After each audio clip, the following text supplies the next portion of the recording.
Hello dear students, कैसे हो आप सभी। उम्मीद करता हूँ कि आप बहुत बढ़िया होंगे। फ्रेंड्स, आपका एग्जाम यूजीसी नेट लगभग उम्मीद है कि नवंबर मिड या दिसंबर में होने वाला है। तो यानी कि समय की अगर मैं बात करूं आप लोगों से, तो आपके पास में मात्र आप जो है अब महीनों में मत, आप जो है जो गिनती जो है अब दिनों में आप की थी। दिनों की मैं बात करूं, आपके पास में 90 टू 95 डेज आपके पास में भी बचे हुए हैं। आप कैलेंडर पे कट करना शुरू कर दीजिए अपने दिनों को, मतलब जिस प्रकार से आप अपनी तैयारी को आप कर रहे हैं कि हमारे पास अभी कितना समय है, तो 90 डेज आपके पास में है। और आप अपनी तैयारी का एक आकलन ये कर लीजिए, हम जो है किस स्थिति के अंदर है, या कितनी चीजें हमें कवर कर ली है, कितनी चीजें हमारी अभी बची हुई है। और जो समय जो चला गया उसमें तो हम कुछ नहीं कर सकते, लेकिन जो समय भी बचा हुआ है उस समय के दौरान आप अपनी तैयारी को कैसे इंप्रूव कर सकते हैं सब्जेक्ट में और पेपर फर्स्ट के अंदर, दोनों जगह। अगर मैं थोड़ी सी मतलब 5 मिनट के अंदर अपनी यहाँ पे थोड़ी सी एक स्ट्रेटेजी शेयर करूंगा, हालांकि पहले भी एक दो बार शेयर की हुई है, फिर भी कुछ स्टूडेंट्स जो नए जुड़े हैं वो उनके लिए बहुत ही ज्यादा ये वाला वीडियो कारगर साबित होने वाला है। मैं बात करता हूं पहले मोटी मोटी 2 मिनट के अंदर पेपर फर्स्ट फर्स्ट की, यानी कि जनरल पेपर की। देखिए, आप सभी जानते हैं जनरल पेपर में 10 यूनिट आती है, 10 उसके अंदर डिवाइड किया गया है। ये तो कोई फिक्स नहीं है कि किस यूनिट से कितने क्वेश्चन आएंगे, कहीं से 5 आ जाते हैं तो कहीं से 8 भी आ जाते हैं, कहीं 2 भी रह जाते हैं, ऐसा भी हो जाता है आज के ट्रेंड के अंदर। लेकिन स्टूडेंट, अक्सर स्टूडेंट का एक ये डाउट रहता है कि पेपर फर्स्ट के अंदर हम क्या पढ़ें, कौन सी बुक ले हम पेपर फर्स्ट के अंदर। और मेरा जवाब ये रहता है, अक्सर मैं मतलब प्रॉपर जो देखिए एक जो अगर मैं बात करूं किसी पेपर को देख के उनका एनालिसिस करके, एक ये आइडिया लगता है कि बुक तो कोई एक बुक तो सफिशिएंट नहीं है, ना तो सब्जेक्ट में सफिशिएंट है कोई एक बुक, ना पेपर फर्स्ट में सफिशिएंट है। बुक से आपको सिर्फ एक आइडिया लगता है, बुक से आपको अनुमान लगता है कि ये आपका सिलेबस है और इस सिलेबस के अंदर ये सब पॉइंट है, और इन सब पॉइंट टॉपिक के अंदर जो है ये छोटी छोटी बातों को दी हुई है। ठीक है, यानी कि 50 से 60% काम आपकी बुक करती है यहाँ पे। और बुक नॉर्मली पेपर फर्स्ट में मैं केवीएस मैदान को ही बोलता हूं, और सभी ये पढ़ते भी यही है। 50 से 60% चीजें यहां से कवर हो जाती है, 50% की अगर मैं बात करूं। लेकिन ऊपर की 50% वे आप अगर आप थोड़ा सा भी सीरियस होके थोड़ा सा भी आप इसको एनालिसिस कर रहे हैं लास्ट ईयर के पेपर को, तो आप वहां से काम बनेगा। लास्ट ईयर के पेपर मैं फिर आपको बताता हूं कि भाई 2022 और 2023 बस ये करो, इसके अलावा 22 से पहले आप छोड़ दो। कहीं के पास तो वो बोलते हैं कि हमारे पास में पीवाई क्यू है। ठीक है, पीवाई क्यू आपके पास में कहां तक है कि 2020 तक है। क्या करोगे उस 2020 वाले का, काम नहीं आएगी ज्यादा, है ना। 22-23 में ही आपके पास में लगभग 100 प्लस सेट हो जाएंगे। 100 प्लस सेट का मतलब है कि एक सेट में 50 क्वेश्चन आते हैं, तो यानी कि आप देखोगे यहाँ पे 5000 क्वेश्चन आपके पास बन जाते हैं। समय 90 दिन का है, समय 90 दिन का भाई समय आपके पास में है। ठीक है, हर रोज अगर आप यहाँ पे एक सेट भी लगाते हैं भाई, एक सेट आप लगाते हैं, तब जाके आपका पूरा होगा। तो मेरे कहने का मतलब क्या है, बुक से एक आपको एक आइडिया मिलता है, मोटी मोटी एक हिंट मिलता है आपसे बुक का, बुक से आपको। और इसके अलावा आप पीवाईक्यू को लीजिए, 22-23 वाले को, जून वाले को, फरवरी वाले को, उसके पहले अक्टूबर वाले को, इनको लीजिए और इनको रगड़ दीजिए हर रोज। और इनको इस तरीके से कीजिए कि पहले तो जैसे कि आप एग्जाम में बैठे हैं, बिल्कुल अनसोल्ड पेपर की तरीके से आप इनको कीजिए। आपका मन रहा है कि मान लिया 20 क्वेश्चन आपके सही हुए, तो आपने काम कहां करना है, आपने काम उन बाकी 30 क्वेश्चन पे करना है कि ये जो 30 क्वेश्चन हमारे गलत हुए हैं ना, ये क्यों गलत हुए हैं, क्या गलती आप यहां पे कर रहे हैं। अगर एक क्वेश्चन पेपर के अंदर, एक सैंपल पेपर के अंदर आपने गलती की है, तो उस गलती को दूसरे सैंपल पेपर में आप सुधारने का प्रयास करेंगे। आंसर नहीं देखने हैं साथ के साथ में, साथ साथ में आंसर देखते चलने हैं। ठीक है, अब धीरे धीरे ग्रोथ होगी। देखिए 2 4 5 10 सेट में तो ग्रोथ नहीं होगी, लेकिन एक टाइम आएगा जब आपको अपने अंदर यहाँ पे एक कॉन्फिडेंस आता नजर आएगा, ग्रोथ आती आपको यहाँ पे नजर आएगी। समझे मेरी बात। तो हर रोज आज से आपने एक सेट लगाना है पीवाईक्यू का। ओके, अब दूसरी बात, जैसे कि अगर मैं यूनिट की बात करूं, मैं मोटी मोटी बात करूं, चूंकि मैं हायर एजुकेशन की मैं बात करूं पहले, है ना, 1 मिनट के अंदर आपके दिमाग में 5-6 चीजें ऐड होनी चाहिए कि हायर एजुकेशन में क्वेश्चन बनते कहां से है। देखो ऐसा नहीं है कि ग्रंथ आप उठाए और कोई उच्च शिक्षा से संबंधित कोई किताब आपने लेनी है, नहीं, कोई किताब नहीं लेनी है भाई, कोई किताब नहीं लेनी है। आपने क्या करना है, एक करंट का क्वेश्चन आता है, जो आप रैंकिंग हमारी आती है, यूनिवर्सिटीज रैंकिंग आती है, वर्ल्ड लेवल पे आती है, या इंडिया की रैंकिंग हमारी आती है, NIRF की रैंकिंग आती है, उसमें कॉलेजेस वगैरह हमें आते हैं, फिर आगे यूनिवर्सिटी की रैंकिंग अलग है, कॉलेज की रैंक अलग है कि मान लिया कौन से कॉलेज को सबसे अच्छी रैंक प्राप्त हुई है, या इंजीनियरिंग में कौन से कॉलेज को सबसे अच्छी रैंक प्राप्त हुई है, मेडिकल में किसको प्राप्त हुई है, डेंटिस्ट में किसको हुई है, या अलग अलग इसके अंदर कैटेगरी वाइज डिवाइड किया गया है। तो रैंक ये करंट का आता है, ये आप इसको हमेशा देखना होता है आपको, ठीक है। दूसरी बात, इसके अलावा आपको जो है हायर एजुकेशन से संबंधित जो भी हमारी स्टेट यूनिवर्सिटी है, डीम्ड यूनिवर्सिटी है, या सेंट्रल यूनिवर्सिटी, उनको सबको पता होना चाहिए कौन सी स्टेट है, कौन सी डीम्ड है, कौन सी प्राइवेट है, कौन सी सेंट्रल है, कौन सी कहां पे है, कौन से स्टेट में है, ठीक है, पता होनी चाहिए। हमें पता ही नहीं सिक्किम यूनिवर्सिटी स्टेट है या सेंट्रल है, नागालैंड यूनिवर्सिटी स्टेट है या सेंट्रल है, या फिर आपका ये जो है कई सारी यूनिवर्सिटीज ऐसी आ जाती है हमारी, है ना, हमें लगता है हो सकता है स्टेट यूनिवर्सिटी, नहीं, सेंट्रल यूनिवर्सिटी। तो आप पता होना चाहिए स्टेट सेंट्रल का। इसके अलावा एंशियंट हिस्ट्री में जो हमारी प्राचीन विश्वविद्यालय तक्षशिला, नालंदा, विषय वल्लभी, ओदंतपुरी, विक्रमशिला, भर के जानकारी होनी चाहिए आपको, बेसिक बेसिक सी। इसके बाद आफ्टर इंडिपेंडेंट, पर इंडिपेंडेंट हमारे जो आयोग गठित हुए उनके बारे में आपको पता होना चाहिए, सैडलर, हार्टोग, वुड डिस्पैच, ये सब आयोग आपको पता होना चाहिए भाई। इसके अलावा डिजिटल इनिशिएटिव्स जो हमारे चल रहे हैं उनके अंदर आपको जानकारी होनी चाहिए, स्वयं प्रभा, मोक, शोध गंगा, या ये आपका ज्ञान धारा, या इसके अलावा कई सारे ऐसे इनिशिएटिव्स हैं जो हमारे चलाए जा रहे हैं। ये AICTE के बारे में, NCERT के बारे में, NCTE के बारे में, है ना, इन UGC के बारे में आपको कंप्लीट जानकारी होनी चाहिए। UGC के क्षेत्रीय कार्यालय कहाँ कहाँ पे है, पूना में, भोपाल में, या हैदराबाद में, कलकत्ता में, बेंगलोर में, ठीक है। तो कहने का मतलब ये है, ये बेसिक आपको जानकारी होनी चाहिए। फुल फॉर्म वगैरह, एक फुल फॉर्म आती है अक्सर एग्जाम में, उस फुल फॉर्म की जानकारी होनी चाहिए। तो ये हायर एजुकेशन के बारे में मैंने बता दिया।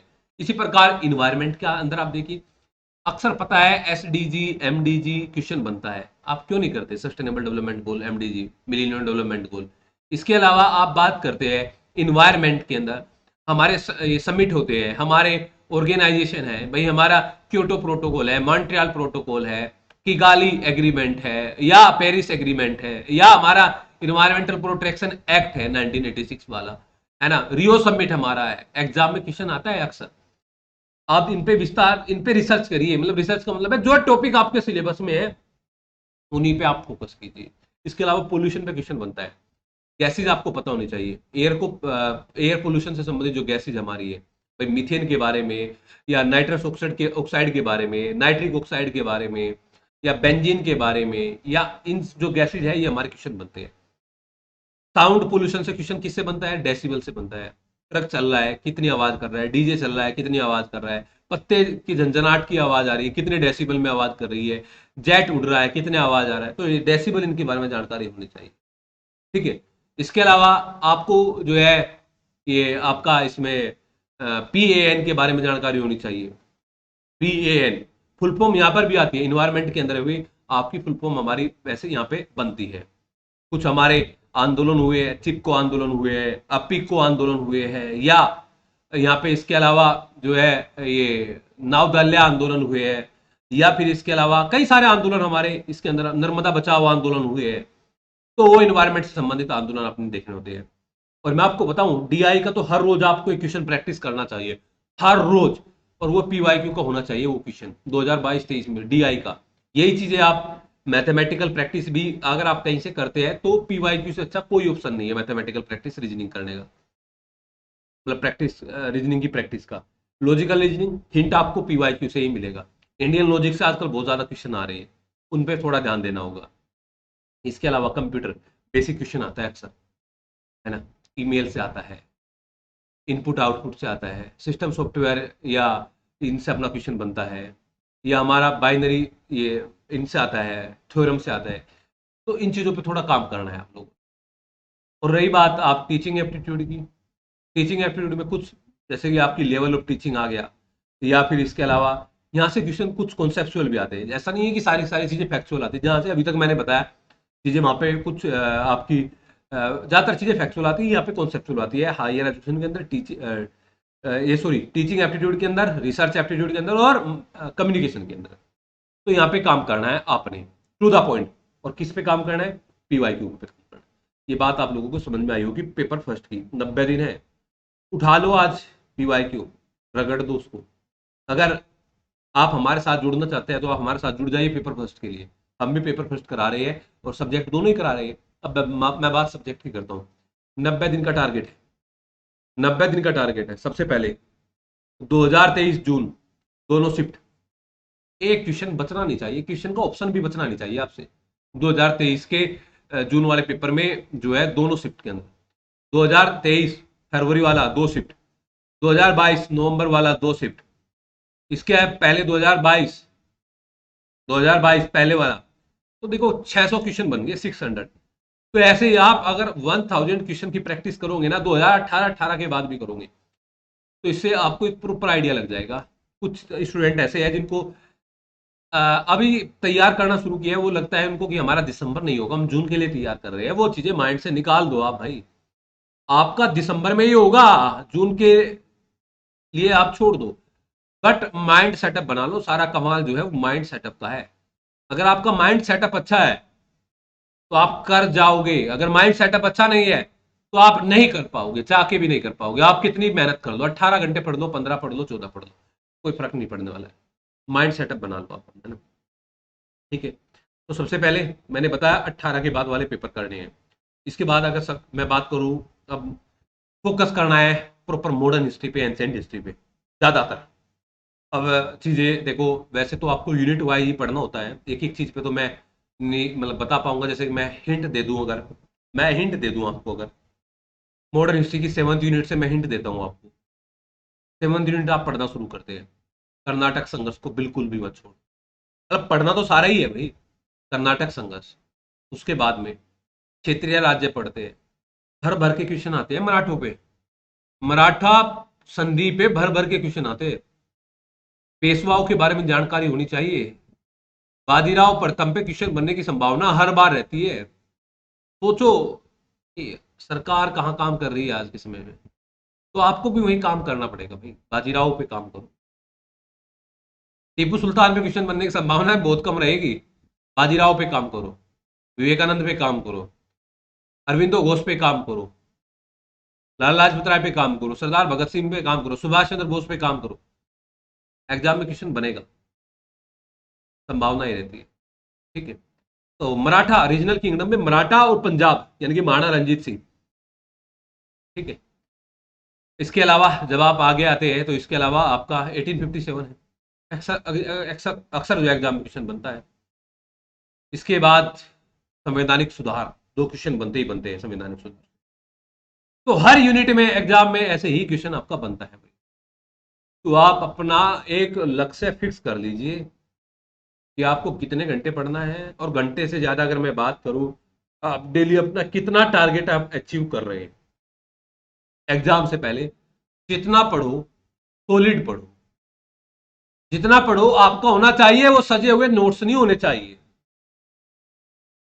नोट्स मार्केट के अंदर बहुत है, भंडार लगा हुआ है। आप जाओगे ना हिस्ट्री के नोट्स लेने के लिए, इतने कॉपी पेस्ट आपको मिलेंगे तो आप कंफ्यूज हो जाओगे, ये पढ़ू ये पढ़ू ये पढ़ू ये पढ़ू ये पढ़ू। एक बुक रखो, इतनी बार पढ़ो उसको, आपको भी नहीं पता होना चाहिए। हर बार कुछ ना कुछ नया निकल के आएगा। और मैंने बुक्स आपको बताई हुई है। अगर आप प्रॉपर डेडिकेटेड जेआरएफ पे है तो, और समय का अभाव है, अभी आपको विद्वान नहीं बनना है, आपने जेआरएफ निकालना है। विद्वान बनने के लिए काफी समय आगे, पीएचडी आप करना, विद्वान तब बन जाना। और प्रोफेसर बनने के बाद में बहुत बड़ा समय आएगा आपके पास में विद्वान बनने का। अभी आपने एग्जाम निकालना है। मॉडर्न हिस्ट्री में परीक्षा वाणी पढ़ लो, मैं अभी बोल रहा हूँ 60-70% चीजें मिल जाएगी। कुछ चीजें फिर पीवाईक्यू से मिल जाएगी। मिडिवल में आप देखिए कि जो है एलपी शर्मा के साथ साथ में सौरभ चौबे आप पढ़ लीजिए, अच्छी रहेगी। एनसीएंट में भी आप परीक्षा वाणी पढ़ लो, सफिशियंट है, जेआरएफ निकल जाएगा। और जिसने इन तीनों चारों बुकों को पढ़ा हो और नहीं निकलेगा वो मुझे से कॉन्टेक्ट करिएगा। बट ये आपकी होनी चाहिए, ये आपकी होनी चाहिए टू द पॉइंट, अगर मैं बात करूं आप लोगों से। ठीक है। बस आज से अपना डेडिकेशन, मतलब डेडिकेटेड तो आपको होना ही है भाई। अब बच्चे तो है नहीं कि 12th के बाद में आप तैयार कर रहे हैं, सब कम से कम मिनिमम एलिजिबिलिटी पीजी की तो रखते ही है। और पीजी की एलिजिबिलिटी है तो 23 से 22-23 साल से कम कोई है भी नहीं, इससे ज़्यादा ही ज़्यादा ही है सभी। तो कहने का मतलब है कि आप तैयार करो अपने आप को, कोई भी डाउट आए तो किसी भी समय, कोई भी प्रॉब्लम आए तो मुझसे कांटेक्ट कीजिए, ये नंबर है भाई, आप व्हाट्सअप कीजिए, कॉल कीजिए, आपकी सेवा में सदैव तत्पर मिले। ओके, ठीक है, धन्यवाद, थैंक यू।